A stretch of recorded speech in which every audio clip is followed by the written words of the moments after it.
ఫిలిప్పీ పత్రిక 2వ అధ్యాయం 6-7 వచనాల్లో ఇలాగుంది. ఏమిటంటే, ఆయన దేవుని స్వరూపము గలవాడయుండి దేవునితో కూడా ఉండుట విడిచిపెట్టకూడని భాగ్యమని ఎంచక ఆయన మనుష్యుల పోలికగా పుట్టి, ఏమండి, దాసుని స్వరూపము ధరించుకొని తన్ను తానే రిక్తునిగా, అంటే ఖాళీగా, హీ మేడ్ హిమ్సెల్ఫ్ ఎంప్టీ, ఖాళీగా చేసుకున్నాడట, ఏమీ లేనివాడుగా. ఏమున్నది ఆయనకు మరి?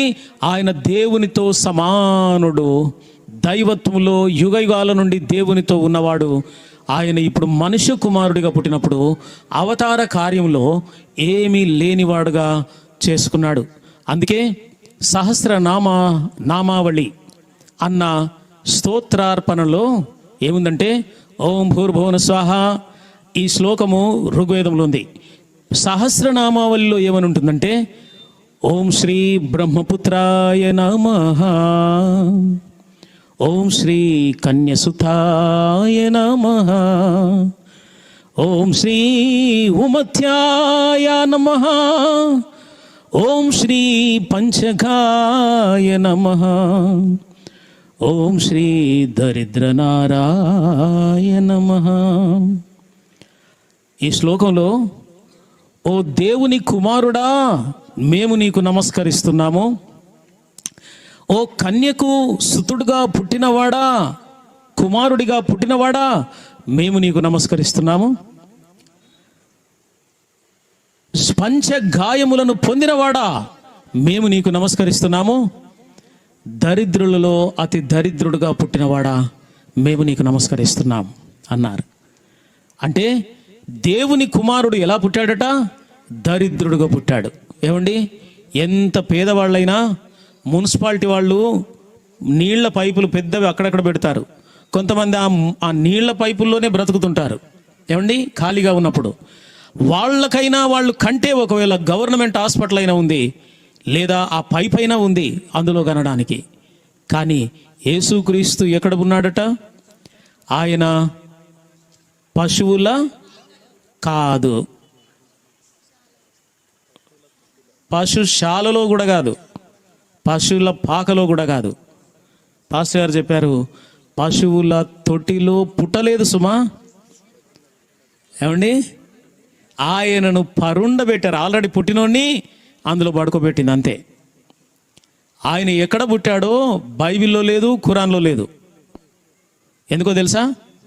ఆయన ఫలానా ఈ హాల్ దగ్గర పుట్టాడన్నారు అనుకోండి, దీన్ని పెద్ద పుణ్యక్షేత్రం చేసి కూర్చుంటారు మీరందరూ కూడా. అక్కడికి పోయి బోర్ల పడి మొక్కి అక్కడ మట్టి కూడా తింటారు అవసరం అయితే కదూ. ఎవడో లలిత్ కుమార్ అంట, వాడు యూట్యూబ్లో ఛాలెంజ్ చేస్తున్నాడు. ఏమని చేస్తున్నాడంటే, యేసు ప్రభు డిసెంబర్ 25న పుట్టాడని ఎవరైనా నిరూపించగలరా అని ఛాలెంజ్ చేస్తున్నాడు. అరే మేము ఎప్పుడు చెప్పినవరో భయ్ నీకు? అసలు బైబిల్ చెప్పిందా? మేం చెప్పామా యేసు డిసెంబర్ 25న పుట్టాడని? We are just celebrating in memory of his birth on December 25th. వై? Because nobody knows his exact birth. ఎందుకని?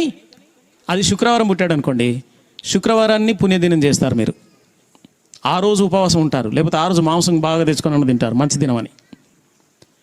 ఈ తలతిక్క వ్యవహారాలన్నీ చేస్తాడని దేవుడు యేసు ప్రభువు పుట్టిన దినమును శుక్రవారము, శనివారము, సోమవారము తెలియనియలేదు.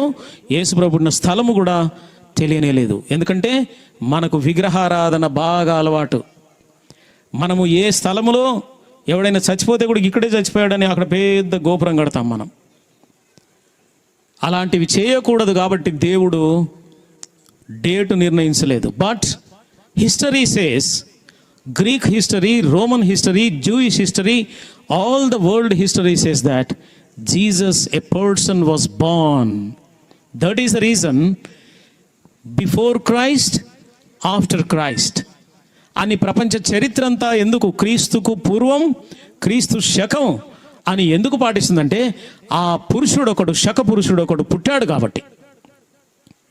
మాకు తెలియదు, కానీ డిసెంబర్ 25న ఆ రోజుల్లో ఉన్న పరిస్థితులను బట్టి ఇతర దేవతలను రోమీయులు ఆరాధిస్తున్నారు, యేసును మనము ఆరాధిస్తాం అని క్రీస్తు భక్తులు అనుకున్నారు గనక వాళ్ళు డిసెంబర్ 25న యేసుక్రీస్తు జన్మను జ్ఞాపకం చేసుకుంటూ ఆరాధిస్తున్నారే కానీ యేసు ప్రభు డిసెంబర్ 25 పుట్టాడని బైబిల్ చెప్పలేదు, ఏ పాస్టరు చెప్పకూడదు.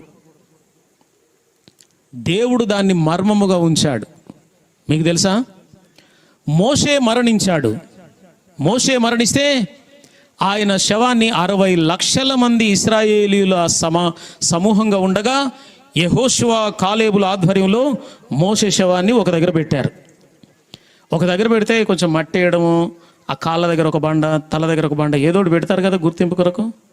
కానీ దేవుని వాక్యం చెప్పింది ద్వితీయోపదేశకాండం 34:6లో అతని సమాధి ఎక్కడ ఉన్నదో నేటి వరకు ఎవరికిని తెలియదు. అదేంటండి, 60 లక్షల మంది చూస్తుంటే ఆ సమాధిని చేస్తుంటే ఏ చెట్టు పక్కనో, అక్కడ తుమ్మ చెట్టు ఉండేయండి, తుమ్మ చెట్టుకు ఒక 10 ఫీట్ల దూరంలో పెట్టారు, నాకు గుర్తుంది అని ఎవరికి గుర్తులేదా? ఆ సమాధినే దేవుడు కనబడకుండా చేశాడు.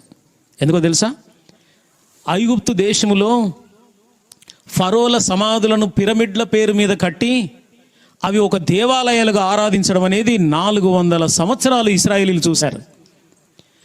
ఈ మోషే కూడా ఐగుప్తు దేశమునే గడగడలాడించినవాడు, ఎర్ర సముద్రమును సైతం చీల్చినవాడు, ఫరో యొక్క కుమారుని కూడా చంపగలిగినవాడు. ఈయనను కూడా సమాధి కట్టి పూజ చేస్తారు. ఆయన సమాధి మీద పెద్ద గోపురం కట్టి ఇక వీళ్ళు ప్రయాణం చేయరు, ఈ సమాధి చుట్టే ఇల్లు కట్టుకుని ఉంటారు. అదొక కాలనీ తయారవుద్ది మళ్ళీ. కాబట్టి దేవుడు ఆ సమాధి ఎక్కడ ఉన్నదో ఇశ్రాయేలీయులకు యెహోషువకు ఎవరికీ తెలియనివ్వలేదు, దాన్ని మర్మంగా ఉంచాడు. వాళ్ళు ప్రయాణం చేయరు, అక్కడే ఉంటారు గనక. అలాగే యేసుక్రీస్తు పుట్టిన స్థలం, పుట్టిన తేదీ దేవుడు మర్మముగా ఉంచాడు. ఎందుకంటే మీరు దాన్ని, ఆ దినాన్ని, ఆ స్థలాన్ని ఒక విగ్రహారాధన స్థలంగా మార్చేస్తారు. కాబట్టి దేవుడు ఆత్మయ్య ఉన్నాడని యేసుప్రభు చెప్పినా మళ్ళీ యేసుప్రభు పుట్టిన స్థలం ఉందనుకోండి, అక్కడికి వెళ్తారు, పూజ చేస్తారు. ఇశ్రాయేల్ దేశంలో వెళ్ళిన వారందరికీ ఇదేనండి యేసుప్రభు పుట్టిన స్థలం అని చూపిస్తున్నదంతా మోసం. మోసం. ఎందుకో తెలుసా, యేసుప్రభు ఎక్కడ పుట్టాడో బైబిల్లో ఎక్కడా లేదు. లూకా సువార్తలో ఆయన పుట్టిన తర్వాత ఎక్కడ పరుండబెట్టారో ఉంది కానీ ఎక్కడ కన్నదో లేదు. కాబట్టి ఆయన పుట్టిన మాట వాస్తవము, చరిత్రలో ఉన్న మాట వాస్తవమని రోమన్ చరిత్ర, యూదుల చరిత్ర, గ్రీకు చరిత్ర, సమరయుల చరిత్రలో కూడా యేసు అనే వ్యక్తి మాత్రం పుట్టాడు, ఉన్నాడు. ఆయన కొన్ని అద్భుతాలు చేశాడు, కొన్ని సందేశాల ద్వారా వేలాది మంది ప్రజలను ఆకర్షించాడు అని వాళ్ళ చరిత్రలో రాసుకున్నారు. Thanks for watching. Please subscribe, like, comment and share.